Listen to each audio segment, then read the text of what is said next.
In this first example, we will be looking at the isentropic expansion of air through a turbine from an initial state of 2 atmospheres, and atmospheres are units of absolute pressure, and a temperature of 1500 degrees Fahrenheit, and then the air expands to a final state of atmospheric pressure. So the pressure after the turbine is 1 atmosphere. And we want to know what is the exit temperature from the turbine.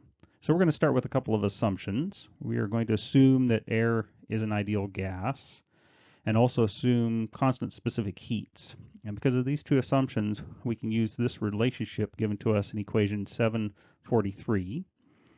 And we know the pressure ratio, P1, is 2 atmospheres because that's the pressure entering the turbine, and P2 is 1 atmosphere, that's the pressure exiting the turbine. And we also know T1, that's the 1500 degrees Fahrenheit. So now we need to rearrange this expression to solve for T2, and then we can plug some values in. The only thing we have left to put into here is K, and because it's air, we're going to set K equal to 1.4. So when we plug values in, and remembering to use absolute values, once again, our pressures are already in absolute units, but the temperature was given to us in Fahrenheit, and so we need to convert that to an absolute temperature and solve, and we find that the temperature at the exit of the turbine is 1610 Rankine or 1150 degrees Fahrenheit. On the last slide, we looked at an example of a compressible substance, air, flowing through a control volume, which was a turbine. And in the next few slides, we're going to be developing an expression for work for steady flow through a control volume. And then in the next example after these slides, we will be looking at a special case of work required of a pump. And recall that a pump has a compressed liquid entering and a compressed liquid exiting. So this expression can only be used for that particular case. So in the past, we looked at boundary work of a closed system, and we had the expression the boundary work is equal to the integral from 1 to 2 of pressure times the differential volume, and we applied this to piston cylinder devices mostly, closed systems. Now we're going to use the first law expression and apply it to a control volume to develop an expression for work for steady flow through a control volume. And we're going to use the differential form of the first law. So we've got a delta Q for the heat transfer and a delta W for the work, and a dH plus a dKE plus a dPE for that expression. And we also need to remember that the definition of entropy gave us the expression that delta Q is equal to TdS. And then we also developed in class the Gibbs equation, which is TdS equals dH minus VdP. And we can combine both of these expressions by plugging in the Gibbs equation for TdS, and that gives us delta Q equals dH minus VdP. Now, if we substitute that new expression in for delta Q in our differential form of the first law expression, we end up with dH minus VdP minus all of these other terms that we had. And right away we can see we've got a dH on the left-hand side of the expression and a dH on the right-hand side of the expression, and those two can cancel out. And then we can move the VdP over to the right-hand side here, and we end up with negative delta W is equal to VdP plus dKE plus dPE. And then we can divide everything through by a minus sign and get a form of this expression in terms of delta W for a reversible process. So a reversible process, once again, is an isentropic process. For instance, we have on the right-hand side of this slide a turbine, and the ideal turbine with no irreversibilities is isentropic, and so it produces reversible work. Now we can integrate this expression and come up with a new one that is our reversible work is equal to minus the integral from 1 to 2 of v dp minus delta Ke minus delta Pe.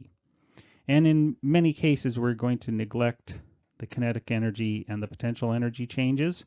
And so we're going to be left with our reversible work is equal to the negative integral from 1 to 2 of v dp. Now you'll notice that this is kind of the inverse of our expression of boundary work for closed systems where we had p dv. So our integral was of p dv. And in many cases, in this expression here, this specific volume is also a function of pressure. But we're going to be looking at a special case here in just a minute. For an incompressible substance, and this is our special case, for instance, a liquid, that V is a constant and is not a function of pressure. So when we do the integral, we end up with minus V, or minus the specific volume, times the change in pressure, plus the change in kinetic energy, plus the change in potential energy. And so once again, for devices such as pumps, we'll be able to neglect the change in kinetic energy and the change in potential energy. But in this case, this is the general form. Now, if we have steady flow devices with no work, such as flow in a pipe or flow through a nozzle, the work term goes to 0, and we're left with the expression shown. And from your fluids class, that you should notice that this is a form of the Bernoulli's equation. Okay, so let's use that expression for work through a control volume, for steady flow through a control volume. And let's compare that expression and use it for a pump, and compare that work required of a pump to the work required by a compressor. So both of these devices, the purpose is to raise the pressure, and the difference is that a pump works with only compressed liquids, whereas a compressor can handle vapor. So let's compare these two devices operating between the same two pressures. So our P1 is going to be 100 kPa, so this is our P1, and our P2 is going to be 1 megapascal. And so for A, we're going to be looking at the pump. And so we're moving between those two pressures, but we're starting as a saturated liquid and then going up to the second pressure. So that's this process right here. And then for the second case, we're going to be looking at a compressor, and it's going to start as a saturated vapor and move up to the second pressure. So that's this process here. So for part A, the pump that's starting at a saturated liquid, let's start with the expression that we developed for work on the previous slides. So this is reversible work because it's for an isentropic process, which is a vertical line on a TS diagram. And we're saying it's the work in. And because we're saying it's the work in, I've removed the minus sign on the right-hand side of this expression. And so we don't have the minus integral now.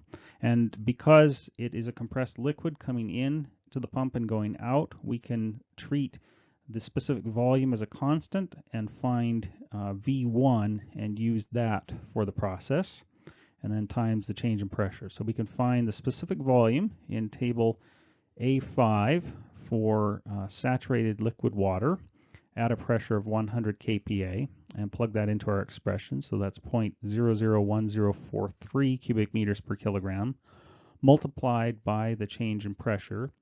And now we end up with units of cubic meters, kilopascals per kilogram, and we need to do a unit conversion before we get to our final answer, which is 0.94 kilojoules of energy or work input are required for each kilogram that we send through the pump. Okay, now let's look at the compressor in part B operating between the same two pressures. And so we can start with that same expression, but because the specific volume is not a constant for this expression, we really don't want to use the integral of VdP. We need to just say it's the integral of dH, and we've already said this in the past when we were dealing with control volumes and we were applying the first law of thermodynamics to control volume, and we said that the work input for a pump is delta H. So that's H2 minus H1. So now we just need to figure out what those two enthalpies are. So at state 1, we have a pressure of 100 kPa and a saturated vapor state. And at state 2, we've got a pressure of 1 megapascal. And because it's an isentropic process or a reversible work process, we can say that S2 is equal to S1. So let's go into our tables. And for state 1, in table A5, we find that the enthalpy is 2675.0 kilojoules per kilogram for a saturated vapor at 100 kPa. Now for state 2, we need to first find out what S2 is. So at state 1, we need to find out what S1 is. So here's S1. And so now we can use this value of S1 and the pressure at state 2, which is 1 megapascal, to find H2. And this is going to require a little bit of interpolation, because now we're actually in the superheated vapor region in table A6. So we pulled off S1 from table A5, and now we're going into the 1 megapascal pressure block on table A6, scanning down through the entropy column for 7.3589, and it's going to be between two values and interpolating to find the corresponding enthalpy value. Now we're ready to plug in our enthalpy values into our expression for reversible work. So we've got 3194.5 minus 2675.0, and that gives us a required work input of 519.5 kilojoules per kilogram of water vapor going through our compressor. So this is why we really need to condense the water vapor coming out of a turbine in a steam power plant back to a liquid so that we can increase the pressure using a pump rather than a compressor, because the pump requires much less work input than a compressor operating between the same two pressures. The next thing we need to talk about is isentropic efficiency. So real turbines and pumps and other devices aren't actually isentropic. So we've just been treating them up to this point as isentropic devices in which S1 equals S2, and that's the ideal case. But in reality, there's going to be some entropy generation within the device, which is going to move us toward the right. So in the figure on this page, we have an HS diagram. So this is a little bit of a different diagram than we've been looking at. But the change in enthalpy on the vertical axis is useful because this tells us what the required work input would be. And so here we have a turbine operating between a pressure P1 and P2. And the isentropic case, or ideal case, is a vertical line. The real case is going to deviate to the right. And so we're going to use the subscript A for the actual case and the subscript S for the ideal isentropic case. So we can say that the efficiency of a turbine, or eta T, is equal to the actual turbine work over the isentropic turbine work. So WA, which is the work output from the actual turbine, over WS. And you can see on the figure on the right that the actual work, or delta H, is smaller than the isentropic case. So we get less work out of the actual one because of the entropy generation. So now we can just come up with an expression for the turbine efficiency in terms of enthalpies. So our WA is equal to H1 minus H2A. So that's the actual work output over H1 minus H2S, which is the isentropic case. So let's do an example with a turbine. So air enters an insulated turbine operating at steady state at 800 kPa and a temperature of 1127 degrees C. And then the air exits at 150 kPa and 347 degrees C. And we're going to neglect kinetic and potential energy changes and assume that we're using air as an ideal gas. So the first thing we want to know is how much work is developed by the air flowing through the turbine. And then the second thing we want to know is the isentropic efficiency of the turbine. So for part A, let's start with the first law of thermodynamics, and we're doing this on a per mass basis. And let's start eliminating terms. So the problem statement already said to neglect the kinetic and potential energy changes.